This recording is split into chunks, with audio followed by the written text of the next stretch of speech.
மேடையில் இருப்பவர்களையும் சரி, முன்னால் இருப்பவர்களையும் தனித்தனியாக பெயர் சொல்லி அழைக்கத்தான் ஆசை என்றாலும் காலம் கருதி போன பாரதிய ஜனதா கட்சியின் தொண்டர்களே, நிர்வாகிகளே, உங்கள் அனைவருக்கும் எங்களது அன்பு வணக்கம். இன்று கரூர் நகரத்திலே இவ்வளவு மாபெரும் பிரம்மாண்டமான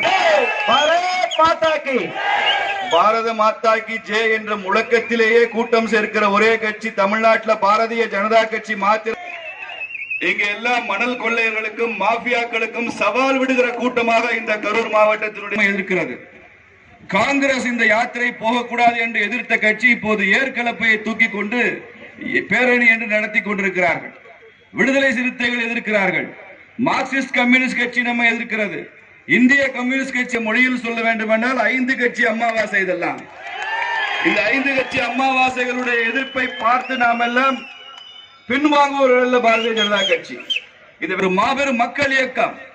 எப்படி சுதந்திர இந்தியாவின் மிக பிரம்மாண்டமான இயக்கமாக அயோத்தியில ராமர் ஆலயம் கட்டுகிற நிகழ்ச்சி பிரம்மாண்டமான இயக்கமாக நடந்ததோ, அதே போல இந்த வெற்றிவேல் யாத்திரை தமிழகத்தில் சமீப காலத்தில் நடக்கிற மிக பெரிய பிரம்மாண்டமான மக்கள் இயக்கமாக மாறிக்கொண்டிருக்கிறது. இது தமிழ் உணர்வை, தமிழ் கடவுளை, முருகப் பெருமானை நிந்தனை செய்தவர்கள், கந்த சஷ்டியை தூற்றி